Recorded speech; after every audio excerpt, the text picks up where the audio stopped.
Okay, I started by using a protein canister and cutting that apart. I found that they make great molds. No mold release is needed. My first thought was to use pinto beans, but after cutting a couple of them open, finding out they were kind of a little soft. Another idea I had was to make a bowl out of garbanzo beans, chickpeas, as well as rice. I did make the rice bowl. That's another video. So here I'm pouring some Total Boat high performance slow cure epoxy. That's about 500 cc's or 500 grams with about 250 grams of hardener, so about 750 grams.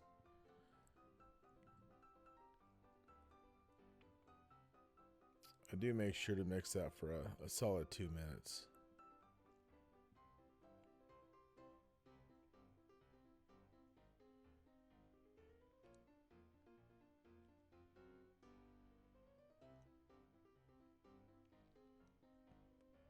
Not too sure why I poured out 4 separate portions. So now I need some brown, some honey.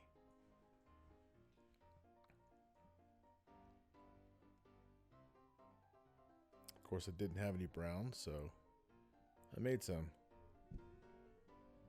Blue, red, yellow.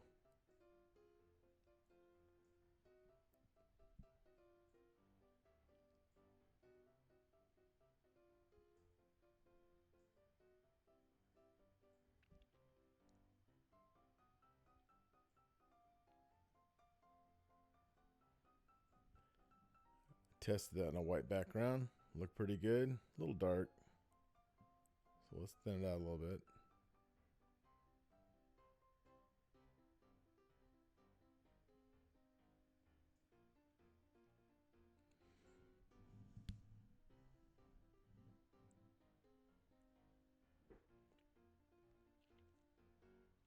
I chose to go with an Aztec gold as well.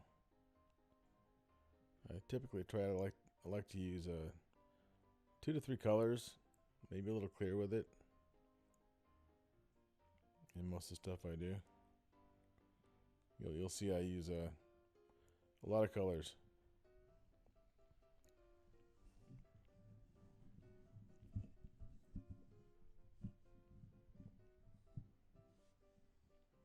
One thing, in hindsight, I will tell you is when I make another one of these, I will wet all the garbanzo beans with some clear, just kind of stir them around and get them wet.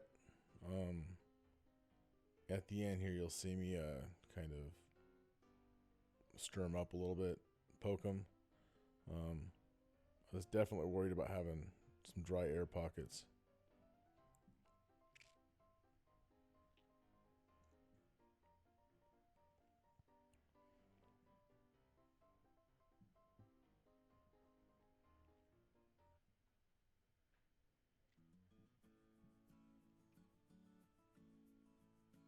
And you'll kind of find out, a lot of you are probably thinking, why are you putting it in a vacuum chamber?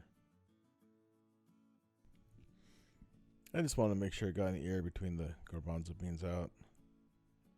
It kind of felt dry when I was poking with that stick.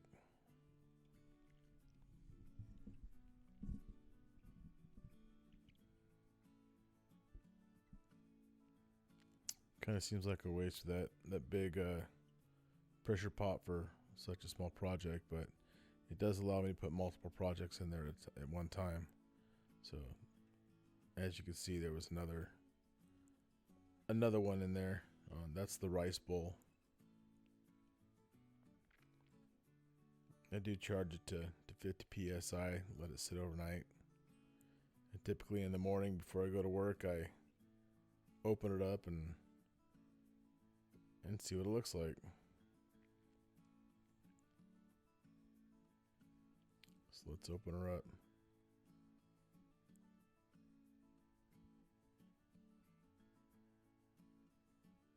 See how easy that comes out? Yeah, it looks pretty good.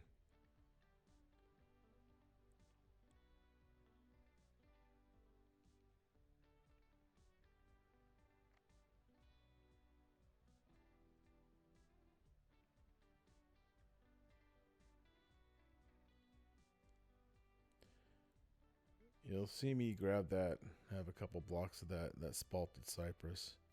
They are heavily waxed. And I've found that it's almost impossible to unscrew these darn things, these bowls and vases and whatnot, with the epoxy from the worm screws. But with a little bit of beeswax on there, it comes right off.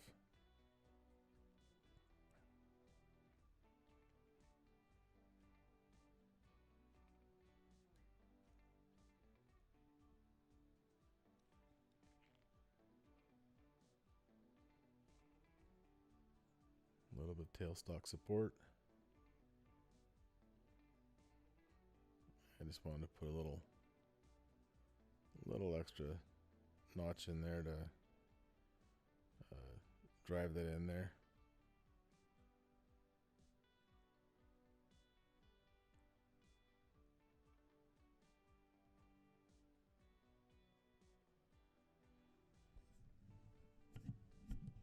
Starting off with a 5/8 inch bowl gouge.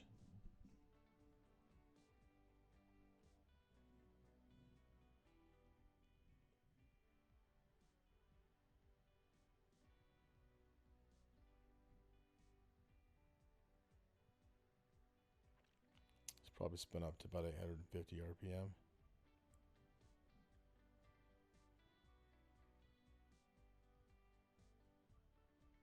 Wasn't sure too what to expect. There were no ribbons. It did not come off cleanly. It pretty much was just a powdery mess. Smelled good.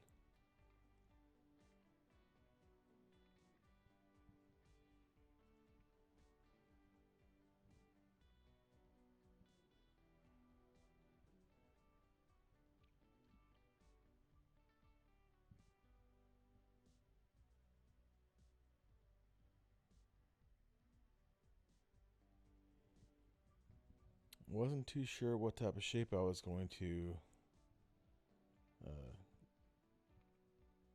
end up with or go for.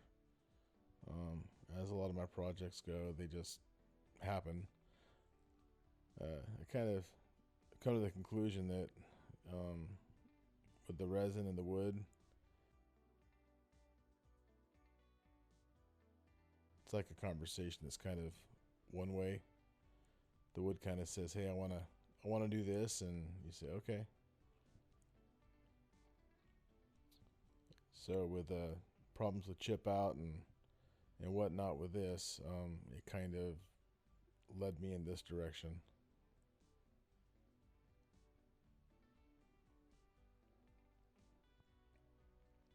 Which wasn't a bad direction to go in. So I cleaned it up with a little bit of detail with a 1/4 inch bowl gouge, and that's I think about a 1.5 inch flat scraper, just to get a finish on it, get some of the tooling marks out. And then I sanded. I don't know if the sanding sealer was a good idea or necessary, but I was going to wet sand it. I started off with this is pretty soft medium, so I started off with a 100 grit. Typically I finish with a 400, and then get a wet sanding. So about 320, I I'll put the sanding sealer on.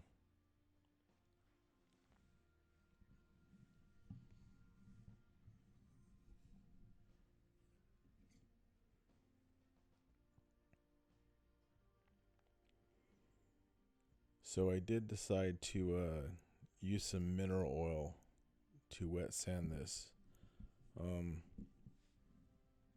Not really a big fan.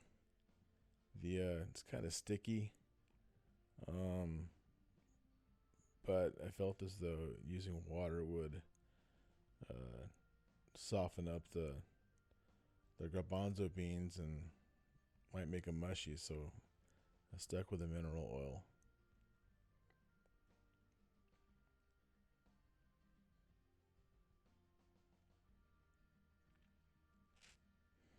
Even with a relatively dull Forstner bit, it made pretty quick work out of that.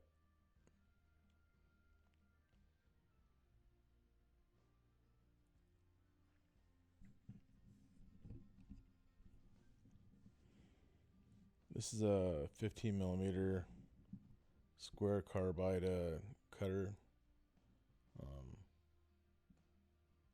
I made. It's one of my favorite tools.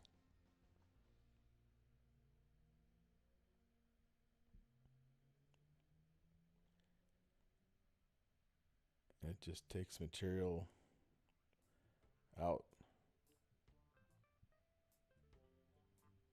So my next favorite tool is that 5/8 inch bowl gouge.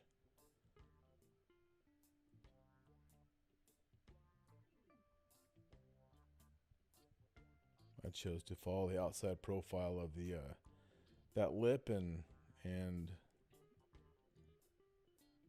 follow it on the inside.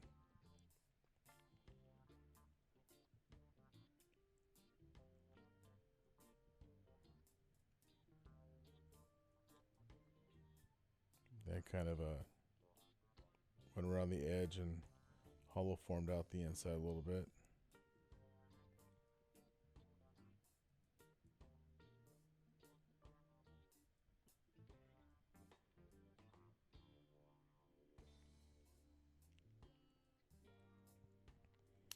And that's a problem.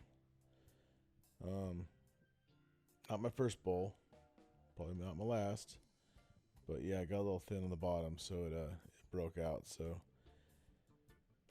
I figured at this point, might as well just clean that up, and I'm gonna make a wood plug for the bottom. I didn't really want to coat the inside with resin and make it a food grade edible bowl, usable bowl. It's more of a talking piece, so a glass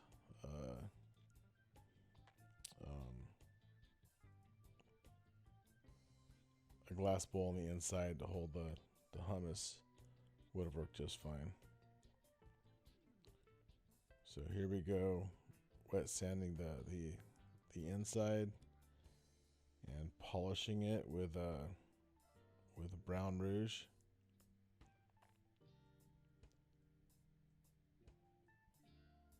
Just kind of finishing up by hand, and the finished product.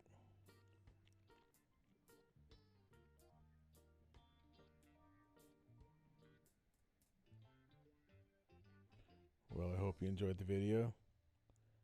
I do have a lot more interesting items to show you. Don't forget to subscribe and like. Have a good day.